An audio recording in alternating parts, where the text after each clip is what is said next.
Mr. Atkins. Well, I'm pro-life.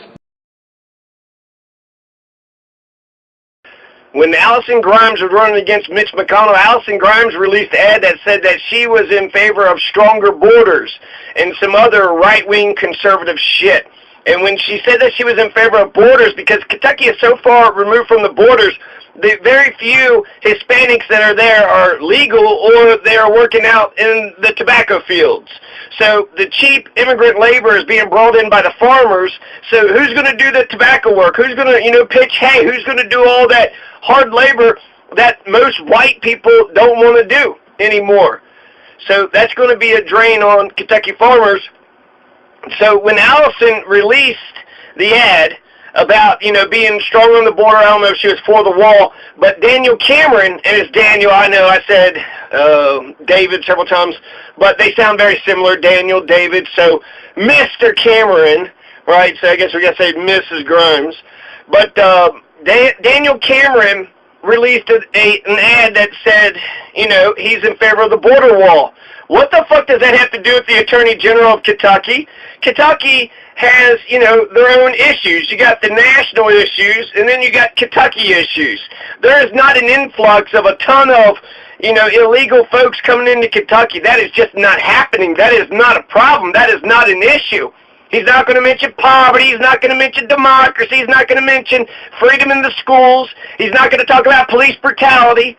He's going to basically defend all police brutality. He's right-wing conservative, and he's more conservative than most conservatives that I know. I'm Daniel Cameron. I'm a lifelong Republican, and I support a border wall to help end the flow of crime and drugs into our state. I'm asking for your vote to be Kentucky's next Attorney General, because I will never stop fighting to make Kentucky and our families safer. So right-wing, so he released a racist ad. Daniel Cameron says, hey, I'm going to throw the brown people under the bus because who gives a fuck? He's trying to appeal to the white voter, the white conservative voter in Kentucky, so if you could throw, the brown folks under the bus, he's okay with it. Daniel Cameron is okay with throwing brown folks under the bus. Now this video is about all the competitive races for Kentucky's primary, May 21st of 2019. There are a lot of races. I mean, there's like 9 or 10, but the races is for governor, lieutenant governor, auditor, treasurer, secretary of state, attorney general, and I feel like I'm missing one. The agricultural commissioner. These are the head of the executive branch. The executive branch has all the power. The king is Matt Bevin right now. So do you want to have King Matt Bevin in there for another 4 years? Do you want the other 3 Republican candidates for governor? Do you want one of the 4 candidates of the Democrats? Or do you want the Libertarian candidate? So there are 9 choices for governor for Kentucky people right now. So the Kentucky people, all they got to do, if you're a Democrat or Republican, just look at the races that are competitive. So these are all the competitive races for Kentucky's primary, May 21st, 2019. As opposed to, non-competitive, like Greg Stumbo. He's running unopposed, so therefore Greg Stumbo will definitely be the Attorney General candidate for the Democratic Party come November. There's no way that he could lose it. There's no way. So Greg Stumbo is unopposed. So there's no real, reason to even talk. We should discuss, in November, but when it comes to his policies, it doesn't matter. He's going to win, no matter what, if he's a right-wing Republican or, a left-wing progressive. So these are the competitive races in Kentucky. You got 3 Democrats who are running against each other for auditor. You have 2 Democrats running against each other for treasurer. You have 2 Democrats and 2 Republicans who are running against each other for agricultural commissioner. You got 4 Democrats, 4 GOP, 1 Libertarian for governor, 4 Democrats and 4 Republicans for Secretary of State, 2 Republicans for Attorney General, 5 Democrat races, and 4 Republican races. That's just simple, Kentucky. If you're a Democrat, you only have 4 or 5 races to choose from. So you just got to pick 5 of the best people that's being presented to you, or if you don't like them, don't vote for them. But take a look. Look into them. If you like them, then you should vote for them. If you don't like the candidates and you don't know them, don't vote for them. Only vote for the ones that you like. So check out the 3 Dems for auditor. Check out the 2 Dems for treasurer. Check out check out the 2 Dems for agricultural commissioner, the 4 Dems for governor, and the 4 Dems for secretary of state. You got 5 races. All you got to do is pick one from each one of those races. So you only need to pick 5 people, 5 individuals. It's not that hard. It is hard, a lot of questions. You know, how do you know what they say or what they're going to do? How can you trust their promises will actually go through? So you have to ask all these questions. That's just human nature, right? So we got to talk about human nature and, you know, also whether or not they can implement the policies. Do they have the will? Can they get their policies enacted? So they got to have good policies and they got to enact the good policies. They also have to have good optics and a good relationship with the people. So that's, you know, my 10-point test. If you're a Republican and you're in Kentucky, you got 4 races to choose from. So Republicans, Secretary of State, Attorney General, Governor, and Agricultural Commissioner. You got 4 races. So who do you want for Attorney General? Who do you want for Secretary of State? Who do you want for the Agricultural Commissioner? You have nobody running for Auditor or Treasurer. So the Auditor and the Treasurer are going to be Democrats. Well, there's actually no Allison Ball. I guess maybe the Auditor is Mike Harmon. Okay, let me take that back. The Republicans have already chosen Allison Ball to be their treasurer, I believe, and then they've chosen Mike Harmon to be their auditor. So they're running unopposed. So you don't have a choice when it comes to the auditor's race or the treasurer's race. You do have a choice when it comes to the agricultural commissioner, governor, secretary of state, and attorney general, and you have some judge seats out there. So now, the judge races are nonpartisan, and they never say shit, so you have no idea what they stand for. The judges' races are scattered throughout Kentucky. They're not statewide positions. So you need to know who they are and if they're running in your... So here's the districts that have judges to vote for. If you live in Pike County, you have 4 candidates for circuit court, family court, circuit court judge for family court. Family court's tyrannical. And one lady actually said that the corporal punishment is legal, and then I asked her another question. She had... What is Kentucky law is what I asked her. But anyways, those 4 candidates, all for the 35th district in the 3rd division. So that's Pike County. If you live in Pike County, then you have a choice between 4 different candidates for who you think should run the circuit family court. So that's Pike County. If you live in Breckenridge, Meade County, or Grayson County, I've lived in Breckenridge County and I've done business in Meade County. So I'm familiar with one of the 2 candidates. And I'm familiar with the areas. The other judge is from Litchfield, where they lynched a whole bunch of black folks. So there's 2 candidates for the 46th district in the 1st division. That's for Breckenridge, Meade, Grayson County. And then there's 5 total candidates for those people who live in Lexington or Fayette County. So the Fayette County Circuit Court judges, there's 1 position up, and there's 5 total candidates. So who's going to be the Circuit Court judge for Lexington? And then here's the biggest district. So there are 2 candidates of the 3rd District, Division 1, for the judge of the Court of Appeals. The judge of the Court of Appeals, it's a body of 14 people, and it's the intermediary court between the trial courts, your regular county courts, and your Supreme Court. So these 14 people will have a shit ton of power. They will decide whether or not it needs to be bumped up to the Supreme Court, and they will, you know, say whether or not the trial courts are doing what they're supposed to be doing. This is a big district, okay, because there's 7 districts, and you got to get 2 candidates, 2 people from the district for the judge of the Court of Appeals. So the counties that include the 3rd District, Division 1, which the 2 candidates are running in, are Adair County, Bell County, Casey County, Clay County, Clinton, Cumberland, Estill, Garrard, Greene, Jackson, Knox, Laurel, Lee, Leslie, Lincoln, Marion, McCreary, Metcalf, Monroe, Nelson, Pulaski, Rockcastle, Russell, Taylor, Washington, Wayne, Whitley. Okay? So that means not only do you have 4 people to choose from, or choose Republicans, you only have 4 people, you know, the races that you need to pick, and then Democrats, you got 5 people, but both Republicans and Democrats. If you live in Lexington, you got 5 candidates for circuit court judge. If you live in that long list of counties, which I'll repeat, then you have a judge of the Court of Appeals, a very powerful position. and question these judges. They'll say that it's a nonpartisan race and they can't give policy statements. What they can do is explain the law. They can explain the procedure in court, and they can explain to us how come they don't ever listen to any regular citizen. That you have to have a lawyer. If you get a public pretender, well, they have to maintain a relationship with the establishment, so they're not going to fight for you like you would fight for yourself. So if you don't have a lawyer, you're fucked, right? So we need to make sure that you believe in fair and honest trials, and that, you know, when it comes to the law, some things are clear, cut, and dry. The law says this, I have to follow the law, but some things are not so clear, cut, and dry. The Kentucky law is made up of the U.S. Constitution, Kentucky Constitution, the state code, KRS, the U.S. code. So you have the constitutions, and then you have all the laws that the legislatures pass, and then you also have benchmark Supreme Court cases. So Roe v. Wade and, you know, Marbury versus Madison. So you have all these Supreme Court cases from Kentucky and the United States. Put all those together, plus any local county ordinances. There's planning and zoning. There's, you know, lots of laws, actually.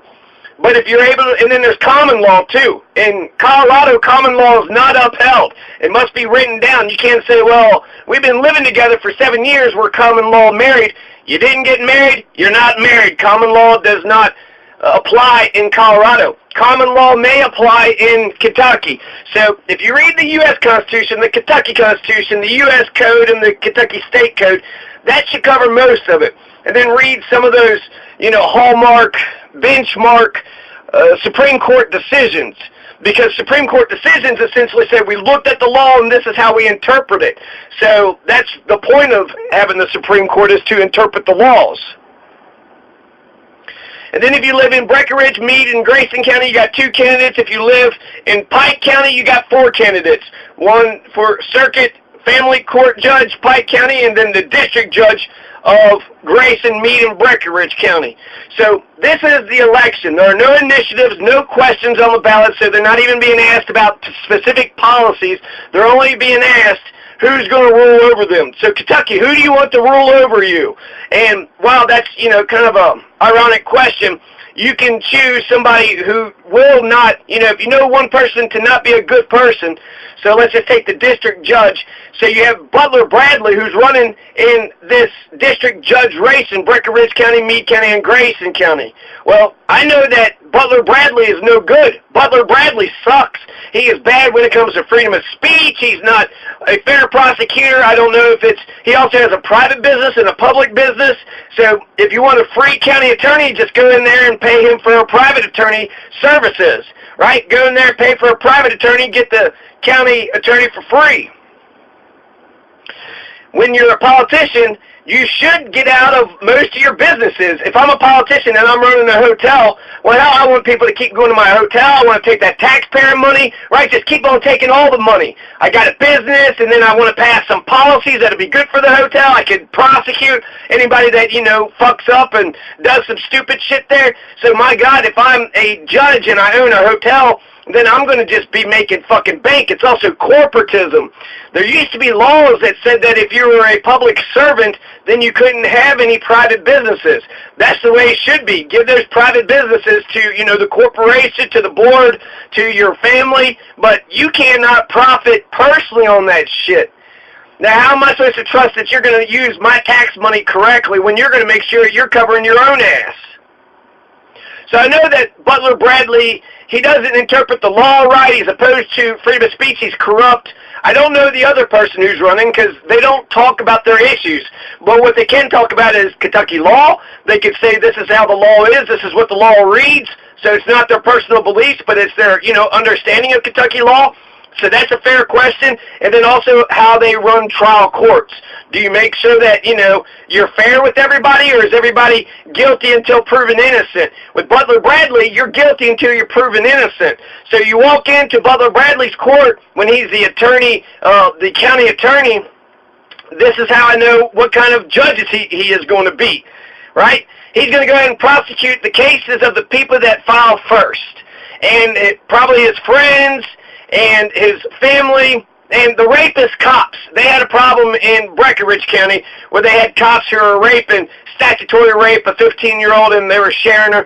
So he had been prosecuting everything that that rapist cop had said about everybody else in Breckinridge County. Now, he probably understands this, that all those cases can be overturned if there's a lawyer that knows what's going on, if the people are educated enough to get those charges overturned. Because the whole point of having a judicial system, of a court system, if you're a police officer, you got to have a good character. And you got to be able to go into court, and you got to put your character up against their character, and then you got to say, this is what happened, and we got to believe you. If we don't believe you, I mean, many times cops don't even get charged with crimes. So that would be a good question for these judges. If a police officer has a charge or commits a crime, will you charge a police officer? Or are you immune from any and all charges if you're a police officer? So I'm not for sure who prosecuted those rapist cops. Somebody did. I don't believe it was Butler Bradley, but I do know that he's the county attorney in that county, so every time those cops are pointing at somebody and say, hey, you're jaywalking, hey, you don't have your taillights, you need to update your license plate, do this and do that. He went ahead and convicted every single one of them, because some of these county attorneys think that they're supposed to defend the police. No. You're supposed to defend justice. You're supposed to prosecute against injustice. You're supposed to go against the criminals, whether they're wearing a badge or not. But Butler Bradley, he's actually, he's a heavy-set dude. He's not going to chase the criminals. He needs these cops, these big, strong bodybuilders, to go chase the criminals. So it's a nice little symbiotic relationship. Butler Bradley goes ahead and gives cover to all these rapist cops, and then when he gives them cover, he can say, hey, rapist cop, these people are doing something to me, and they'll have to go charge them. So essentially, it's a symbiotic relationship. He couldn't go chase the criminals himself, so he may have to lean on some criminal cops in order to go after, this person and that person. So it's a corrupt bargain. It's a corrupt deal. So this was, I know Butler Bradley. He's a rat. He's a big old fat rat. He's the whale of Porkopolis. So Butler Bradley is the whale of Porkopolis. Don't vote for Butler Bradley. You want to have at least a chance of fairness? Don't put an unfair person in there. I don't know anything about the other person, but I do know that they're not, I don't know anything about that, but I do know that he is bad. And so I would go vote against him. I would vote for the other person just because I know that he is a bad county attorney, so therefore he would be a bad county judge. To list off again, for the Court of Appeals, if you live in any of these counties, Kentucky, you have a very powerful position that is being, put in front of you, not just the governors and the auditors and all that, but you got the judge of the Court of Appeals. If you live in Pulaski County, if you live in Rockcastle, Russell, Taylor, Washington, Wayne, Whitley, Adair, Bell, Casey, Clay, Clinton, Cumberland, Estill, Garrard, Greene, Jackson, Knox, Laurel, Lee, Leslie, Lincoln, Marion, McCreary, Metcalf, Monroe, and Nelson County. If you live in any of those counties, then you have another race to choose from. So if you're a Republican or Democrat, you have either 4 or 5 executive offices to choose to pick, campaigns to pick from, and then you also have these judge races. So in Lexington, in Pike County, Breckinridge, Meade, Grayson County, and then the 3rd District, Division 1, where it has all those long lists of counties.